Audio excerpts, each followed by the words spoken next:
Okay guys, so in last video I was a little bit kind of rushing because of this 15 minutes time limit. So here let me quickly recap this ego conflict. So ego conflict occurs when any of these three conflicts was not dealt in a appropriate way, and this conflict escalates to this personal attack. And then we believe that we must win at all costs to save our face. Say someone is attacking your integrity, your intelligence, etc. At this time, you want to fight back at all costs to save your face. So at this point of time, the issue under discussion becomes secondary, becomes less important, and your primary goal is to defend yourself. So when we have to face such face threatening actions or behaviors, we have to kind of fight back at all costs to maintain the image, to defend ourselves. So this is an ego conflict. Well, how to deal with it? First, you don't want to escalate any of the conflicts to ego conflict at first place.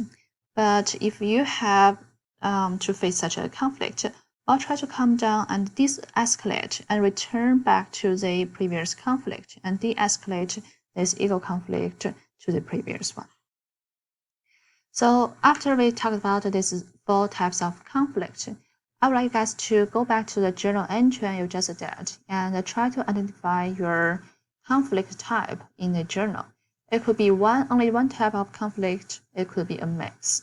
So try to identify your conflict type of your journal entry and explain why. And next, I want to talk about different approaches to dealing with the conflict. So pretty much like the John Harry window, if you still remember it, we can have two dimensions here, defining the different ways to handle a conflict.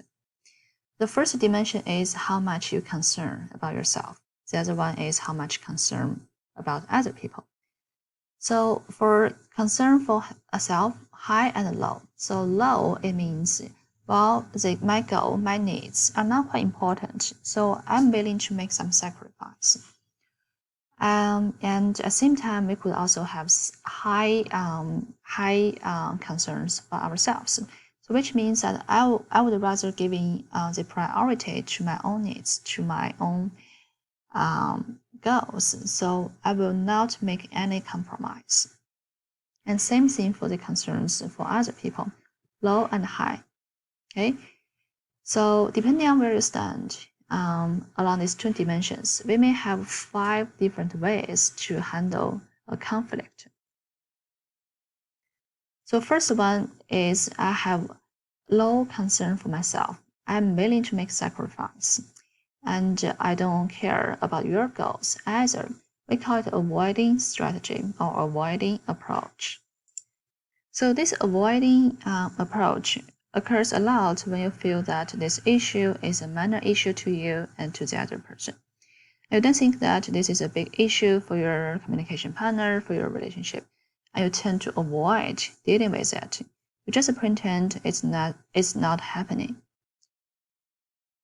So people would be like, I don't want to make any progress and I don't expect that we can solve this problem.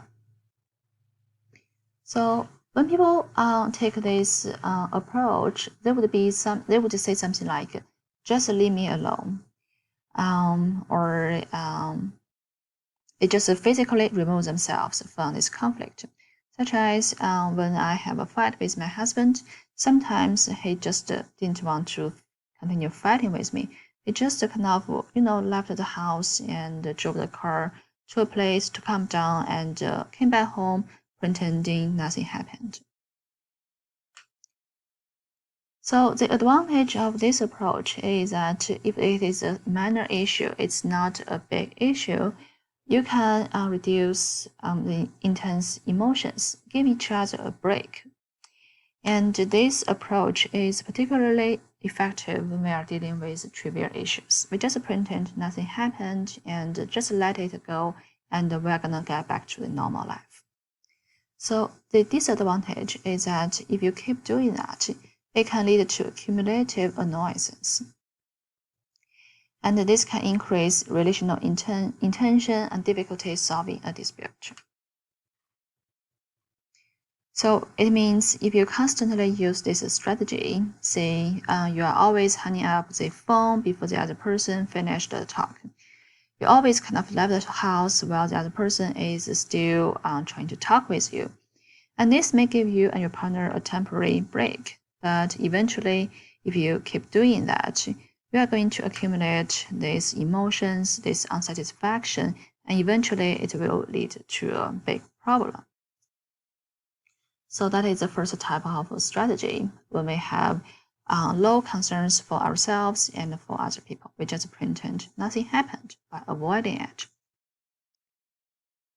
Second type, that is, we don't quite care about our own goals or needs, but I would give high priority for others' goals. We call it accommodating. So accommodating is I lose, but I'll let you win. And that is we are abandoning our own goals and sacrificing our own needs, but try to help you reach your goals, satisfy your needs, accommodation.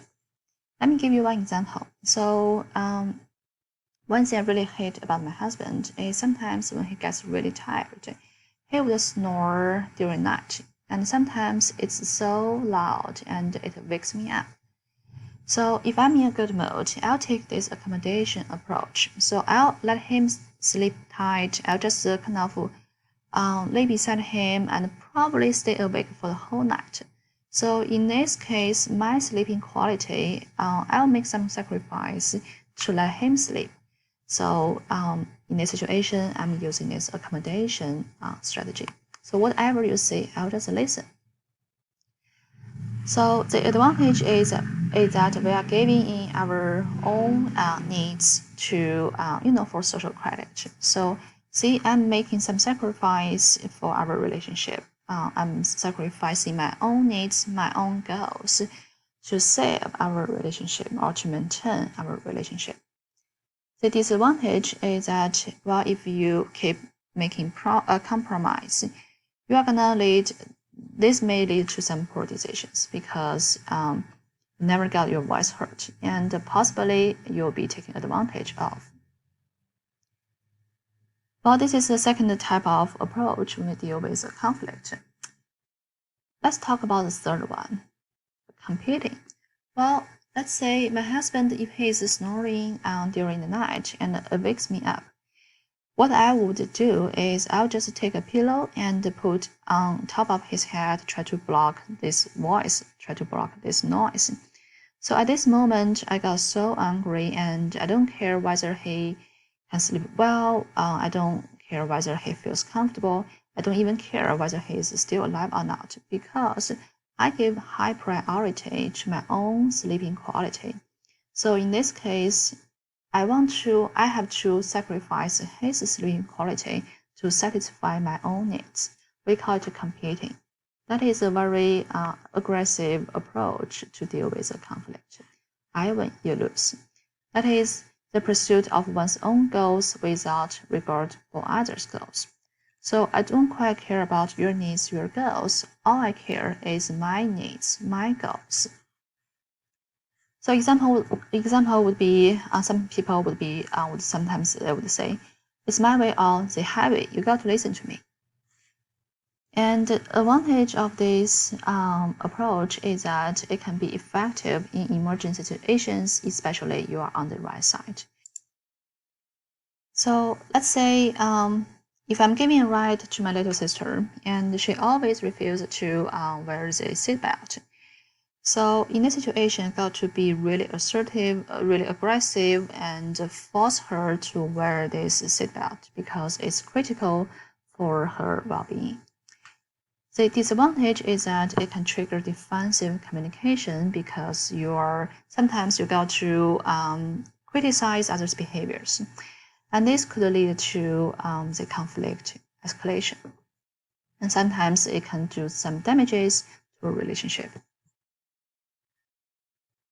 The fourth one, we call it collaboration. That is a win-win situation. We are trying to find a solution to meet both sides' needs because we give high priority to ourselves and others' goals. We call it collaboration. So that is I win and you win. So basically, this collaboration is treating conflict as a mutual problem-solving challenge. So sometimes they will say, let's sit together and try to take the time and work out the best solution, try to find a win-win solution situation.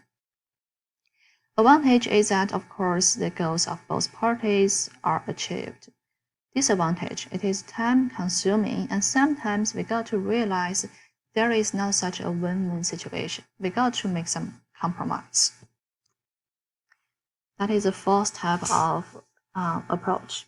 Fifth one, compromising.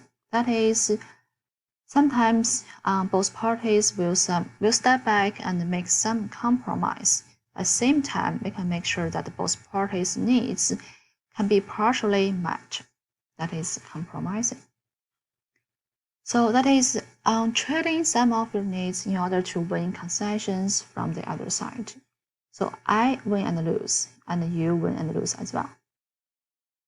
So one example is my husband and I. Every year we are fighting for a place to spend the yearly vacation. So he loves backpacking, but he hates museums. And I'm the opposite. I love art, but I hate sleeping on the ground. So to reach agreement or to resolve this problem, we are taking this compromising approach. So we agree to alternate. We agree to do these rotation things. So this year we're going to the wild place, but next year we're gonna visit some big cities. And the disadvantage and advantage of this approach are kind of the same thing. So both of us are making some sacrifice about our needs. But at the same time, we got part of our needs met. So that are the 5 approaches to dealing with conflict. So after we talked about these 5 approaches to dealing with a conflict, let's return back to your journal entry, and this time I want you to identify what approach is taken or will be taken in your journal to resolve the conflict, and give me some explanations why you think you are taking this approach or this approach will be taken. Lastly, I want to talk about several challenges to handling a conflict. There are 4 common challenges sometimes we have to face when we deal with a conflict. I don't think I have time for this topic in this video, so I'll talk about these 4 challenges in the next video.